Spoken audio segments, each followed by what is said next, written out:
Assalamu alaikum wa rahmatullahi wa barakatuhu. Que la paix soit sur vous tous et vous toutes. Donc aujourd'hui, on va continuer sur ce que nous avons abordé lors de la précédente vidéo, à savoir la concordance, la coïncidence qui lie ma date de naissance à la position du mot Idriss dans le Coran. Donc pour ceux qui n'auraient pas vu la vidéo, je vous conseille d'aller la voir pour que ce que nous disions par la suite soit plus clair. Elle est toujours disponible sur la chaîne. Ensuite, donc je vais d'abord rappeler cette concordance assez rapidement et on va s'affairer à estimer la probabilité que cette concordance ait pu avoir lieu. Car c'est important de donner un ordre de grandeur afin que chacun puisse se représenter ce que cela signifie exactement. Donc pour rappel, je m'appelle Idriss et je suis né le 19 mars 1987 à 8 heures. Lorsque je multiplie les chiffres de ma date de naissance, à savoir 19 fois 3 fois 87, donc l'année ici elle est courte, fois 8, on obtient le nombre 39 672. Le Coran comporte 77 407 mots. Si on s'intéresse aux mots qui arrivent en position 39 672, à savoir le même nombre qui est le résultat de 19 fois 3 fois 87 fois 8, eh bien, il s'agit du mot Idriss dans le Coran. Et je rappelle que ce mot, ce nom, n'est cité qu'à 2 reprises dans tout le Coran. Quelle est la probabilité que cette coïncidence, que cette concordance ait pu avoir lieu? C'est de cela dont nous allons parler à l'instant. Avant de calculer cette probabilité, comme je sais que tout le monde n'est pas à l'aise avec les mathématiques, je vais essayer de simplifier cela en commençant par donner un exemple pour que ce que nous allons dire soit très intuitif. Imaginez que vous ayez un sac comportant 4 pommes. Une pomme est différente des autres. Une pomme est rouge et les 3 autres pommes sont vertes. Si je vous demande de tirer au hasard une pomme, quelle est selon vous la probabilité de tirer la pomme qui est rouge? Je pense que sans hésitation, vous me direz, on a une pomme rouge, on a 3 pommes vertes, donc en tout on a 4 pommes. La probabilité de tirer la pomme rouge, elle est de 1 sur 4. Pourquoi? Car on a une chance sur 4 de tirer la pomme rouge. Et on n'a pas plus de chances de tirer une pomme qu'une autre. Donc ici on va dire que la probabilité elle est uniforme. Donc il n'y a pas une pomme qui a plus de chances de sortir que l'autre. Donc on a une chance sur 4. Eh bien c'est ce concept-là que nous allons utiliser pour calculer la probabilité qui nous intéresse. Donc revenons à notre sujet. Pour calculer la probabilité en question, il va falloir qu'on décompose l'événement qui s'est produit en 3 sous-événements. Le premier événement est le fait que ma date de naissance, la multiplication des chiffres de ma date de naissance, donne le nombre 39 672. C'est la première des choses à évaluer. La deuxième, ça va être la probabilité que je porte le prénom Idriss. Car c'est cela qui va créer la concordance en question. Et la troisième partie, ou bien le troisième sous-événement, ça va être le fait que le mot Idriss soit placé exactement à la position 39 672, sachant qu'il est cité 2 fois sur 77 407 mots. Donc premièrement, quelle est la probabilité que le produit, donc le produit ça veut dire la multiplication, que la multiplication des chiffres d'une date de naissance donne 39 672. Étant donné qu'on a considéré l'année sur 2 chiffres, on a pris 87, donc on peut considérer un siècle entier, donc sur 100 ans, par exemple de 1901 à 2000, en comptant les années sur 2 chiffres. Donc pour 1925, on va prendre 25, pour 1967, on va prendre 67, etc. Quelle est la probabilité de naître à une date, à un moment où la multiplication va nous donner 39 672. Eh bien, comme avec l'exemple sur les urnes, il faut que l'on compte le nombre de moments, et ici ça va être le nombre d'heures, parce que vous voyez bien que la partie la plus spécifique de la date de naissance ici, c'est l'heure. Donc on va devoir compter le nombre d'heures dans lesquelles la multiplication de la date donne 39 672, et ensuite regarder le nombre d'heures totales qu'on a sur un siècle. Comme avec les pommes. La pomme gagnante et le nombre de pommes totales. Ici, la pomme gagnante, c'est les heures, ou bien les pommes gagnantes, ce sont les heures qui donnent le nombre 39 672. Et le nombre de pommes, ça va être le nombre d'heures. Eh bien, sachez que le nombre d'heures tel que le produit jour fois mois fois année courte fois heure donne 39 672 sur un siècle est au nombre de 100. Il y a 100 heures qui donnent ce résultat sur un siècle. Donc je vous laisse imaginer, je vous laisse prendre conscience de la chose. Je vous laisse vous rendre compte de ce que ça représente. 100 heures sur un siècle entier pour avoir ce résultat. Comme vous savez, dans une journée, on a 24 heures. Donc sur 4 jours, nous avons 96 heures. Donc c'est à peu près 100 heures. Donc c'est comme si il fallait naître sur 4 jours dans le siècle. Il n'y avait que 4 jours où on pouvait naître pour avoir ce résultat. Peut-être que ce sera plus parlant comme ça, parce qu'en termes d'heures, c'est un peu moins parlant. Donc la question qu'on va se poser, quelle est la probabilité ici?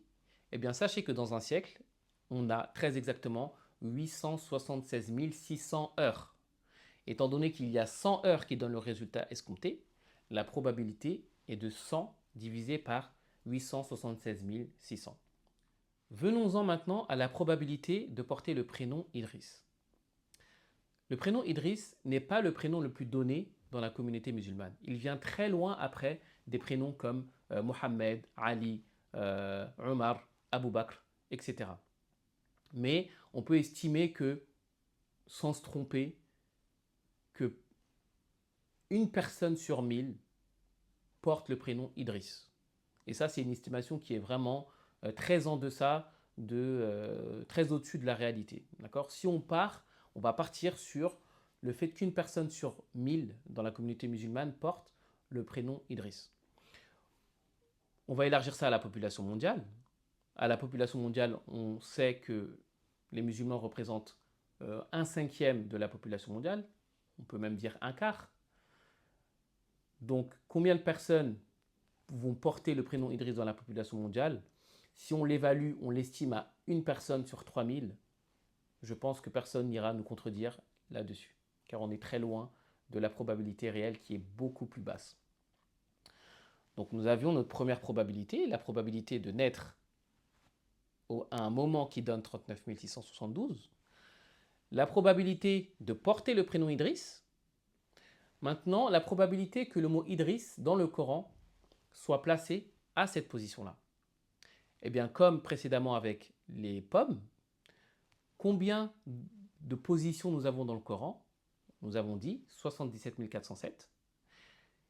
Quel est le nombre de fois que le nom Idriss est cité dans le Coran? 2 fois.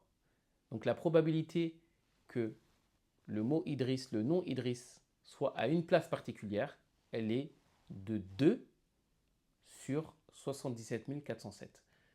On avait 2 chances sur 77 407 pour que le mot Idriss, le nom Idriss, soit à la place 39 672. Maintenant que nous avons ces 3 probabilités, eh bien nous allons vous donner la probabilité finale. Comment on va la calculer?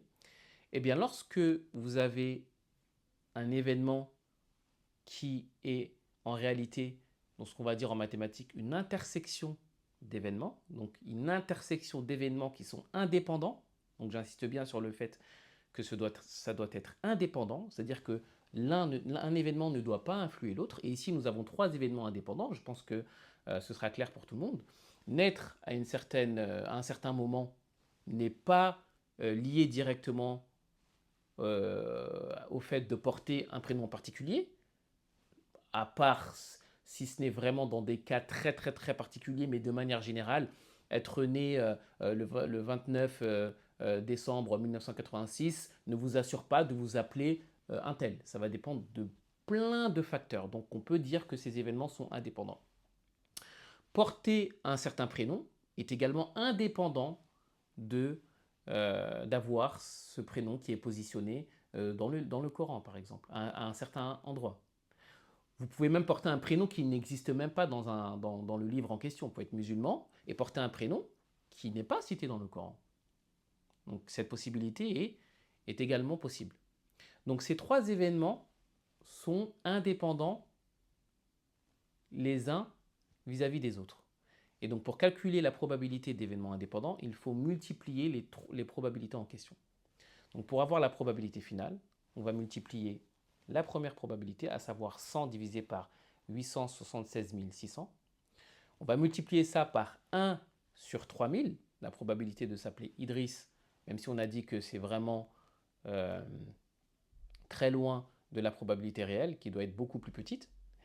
Et on va multiplier cela encore par la probabilité que le mot Idriss fut placé en cette position, qui est de 2 divisé par 77 407. Lorsque nous faisons cette multiplication, on obtient le résultat suivant.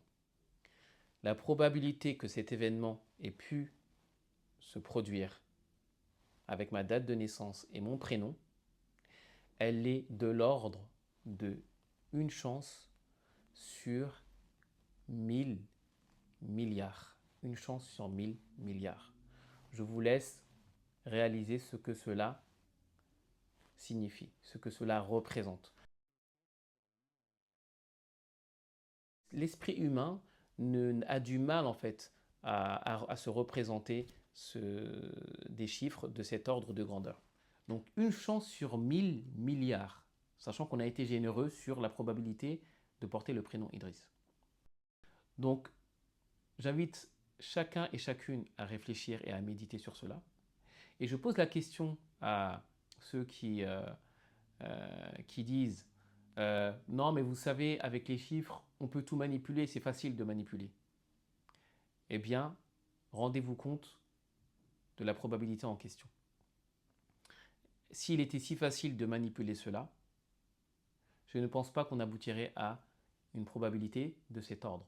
D'ailleurs, s'il est si facile d'obtenir ce résultat, eh bien je vous invite à le reproduire en choisissant le livre que vous voudrez.